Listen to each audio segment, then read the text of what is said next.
Assalamu alaikum student. I hope you all are fine and safe at your home. Welcome to our online English class. Today we are going to study Oxford Modern English Book 2. Take out your book, page number 45, chapter number 6, Careful Hands. Last lecture में last video में मैंने आपको इस chapter का introduction भी दे दिया था। इसके अलावा वोकैबुलरी भी हमने डिस्कस कर ली थी और हमने चैप्टर नंबर 46 के फर्स्ट पैराग्राफ तक हमने यहाँ तक इसकी रीडिंग कर ली थी। अब नेक्स्ट वीडियो में हमने नेक्स्ट पैराग्राफ से स्टार्ट लेना है, लेकिन नेक्स्ट पैराग्राफ स्टार्ट करने से पहले मैं आपको पहले पिछले लेक्चर की रिवीजन करा दूँ ताकि स्टूडेंट्स आपको रिवाइज़ हो जाए कि हमने पिछले लेक्चर में और पिछली वीडियो में क्या पढ़ा था। पिछली वीडियो में सबसे पहले हमने चैप्टर का इंट्रोडक्शन देखा था, इसकी जो डिफ़िकल्ट वर्ड्स मीनिंग देखे थे और चैप्टर के अंदर देखा था कि एक लड़का है हंस जो कि अपनी दादी अम्मी के पास गया और उसकी दादी अम्मी ने उसको एक नीडल दी, सुई दी अपनी अम्मी के पास लेके जाने के लिए। और लेकिन उसकी वो जब लेके जा रहा था तो रास्ते में उसको हे काट नज़र आया और हे के अंदर यानी जो भूसा है उसके अंदर उसने सुई को लगा दिया और भूल गया। और जब वो घर गया तो उसकी मदर ने उसको डांटा कि you are a foolish boy, कि तुम्हें बेवकूफ़ लड़के हो कि तुम्हें वहाँ पर सुई लगा वहाँ पर हे के साथ सुई लगाने के बजाय अपने आस्तीन के साथ लगा लेनी चाहिए थी। ठीक है, यहाँ तक हमने चैप्टर पढ़ लिया जो कि मैंने आपको रिवाइज़ भी करा दिया। यहाँ से पढ़ते हैं हम नेक्स्ट पैराग्राफ से। द नेक्स्ट वीक, अगले हफ्ते, Hans went to his grand mother house. Hans जो है वो दोबारा अपनी दादी अम्मी के घर गया, अगेन दोबारा अपनी दादी अम्मी के घर गया। He played the whole day, और वो सारा दिन वहाँ पर खेलता रहा। And later his grand mother said, और बाद में उसकी ग्रैंड मदर ने कहा, दादी अम्मी ने कहा, Hans please take this spoon to your home. Hans ये चम्मच अपनी अम्मी के पास ले जाओ। Hans started off for home, Hans ने घर के लिए जब जाने लगा वापस, he remembered his mother's word, उसको अपनी माँ के अल्फाज याद आने लगे। He put the spoon carefully, और उसने वो चम्मच को एहतियात के साथ रख दिया। और कहाँ पर रखा? Inside his sleeves. क्यों? क्योंकि लास्ट टाइम जब नीडल उसकी दादी अम्मी ने दी थी तो उसकी अम्मी मदर ने कहा था कि इसको एहतियात से अपनी स्लीव्स में रखना, तो उसके जहन में तो वही बात थी, तो उसने उसको अपनी बाजू के अंदर रख लिया। When he reached home, और जब वो घर पहुंचा था, स्पून वॉज नॉट देयर, और वो जो चम्मच थी वो उसकी बाजू में नहीं थी। It had fallen out on his way home, वो रास्ते में ही जब वो घर आ रहा था तो रास्ते में कहीं गिर गई थी। Oh foolish boy said his mother, उसकी माँ ने कहा कि ओ बेवकूफ़ लड़के, you should have put it in your pocket, तुम्हें वो स्पून जो है वो अपनी जेब के अंदर डालनी चाहिए थी, ना कि स्लीव्स में। द नेक्स्ट वीक, उससे अगले हफ्ते, hence played with a little puppy, hence जो है वो पपी के साथ खेल रहा था। पपी कहते हैं कुछ कुत्ते का छोटा बच्चा होता है, उसको उर्दू में पिल्ला भी कहते हैं, तो उसके साथ खेल रहा था at his grand mother house, अपनी दादी अम्मी के घर। इन द आफ्टरनून, दोपहर में, ही सेड, ग्रैनी दादी अम्मी, can I take this puppy home, क्या मैं इसको पपी को अपने घर लेके जा सकता हूँ? Yes but look after it carefully said his grand mother, उसकी दादी अम्मी ने कहा, ले तो जाओ मगर उसको बहुत एहतियात के साथ लेके जाना। Hence stuff the puppy in his pocket, उसने फिर जो है उस पपी को अपनी पॉकेट के अंदर, अपनी जेब के अंदर भरना शुरू कर दिया। अब जेब के अंदर क्यों भरा? क्योंकि अभी हमने पीछे देखा है कि लास्ट टाइम उसकी मदर ने उसको एडवाइस की थी कि वो उसको अपनी जेब के अंदर रखे जब वो स्पून लेके जा आया था।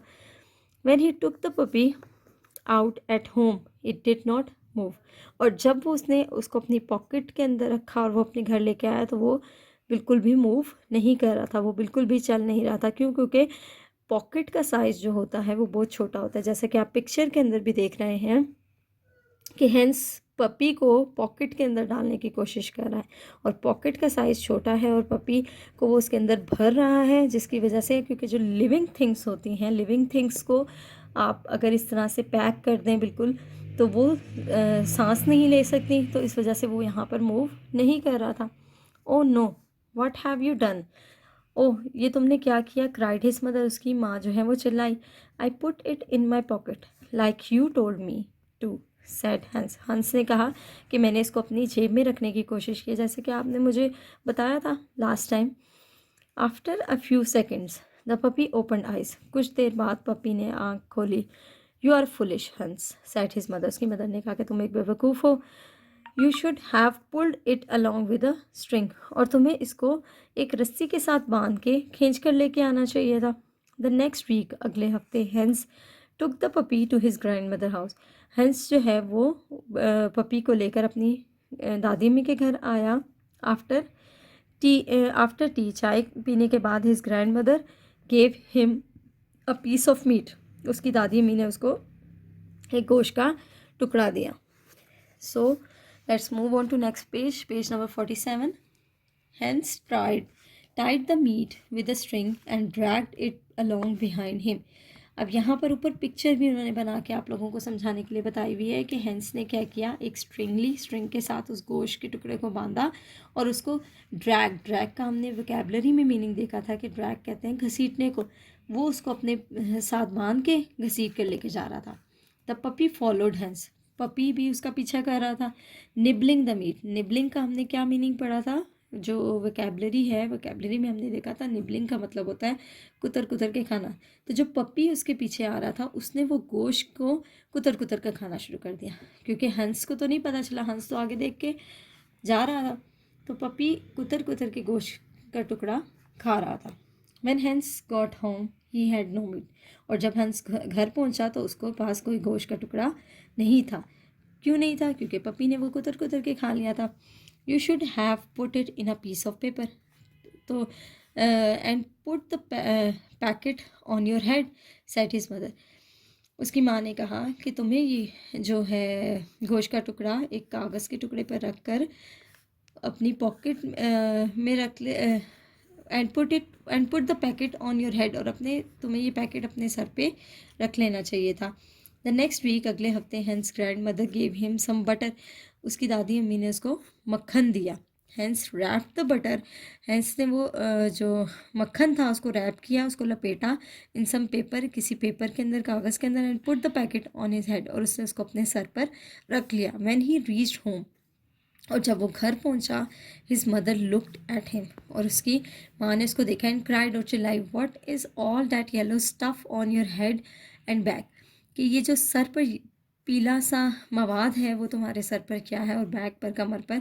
The butter had melted in the sun, और जो मक्खन था वो सूरज की गर्मी की वजह से वो मेल्ट होना शुरू हो गया, पिघलना शुरू हो गया, जैसा कि आप पिक्चर के अंदर भी नज़र आ रहा है कि ये देखें, ये हैंस के सर के ऊपर मक्खन मेल्ट हो रहा है और मेल्ट होकर गिर रहा है, और उसका सर जो है वो येलो हुआ हुआ है।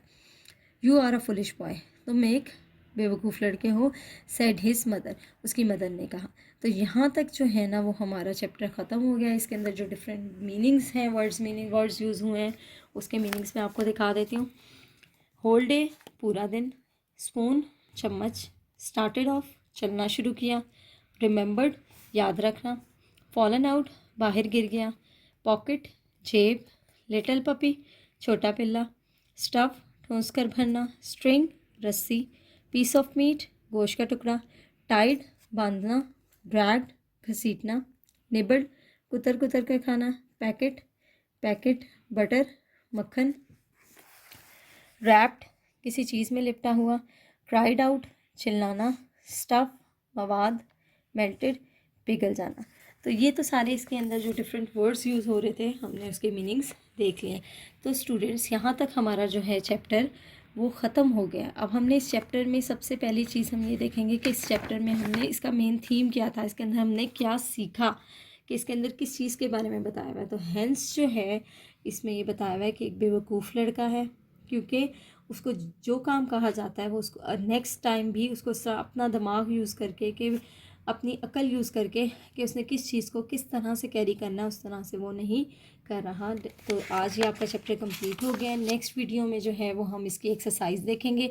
तो नेक्स्ट वीडियो से पहले आप इस चैप्टर को दोबारा थोरोली ख़ुद से घर में पढ़ें, ताकि हम इसकी एक्सरसाइज को ईज़िली सॉल्व कर सकें। So if you have any questions, any issues while doing this lecture, so let me know below in the comments if you like this video. Please make sure to give me a thumbs up, subscribe, and turn your bell notification if you haven't already. And at the end, I greatly appreciate your time in watching this video lecture. Please be safe. See you on the next video lecture. Allah Hafiz.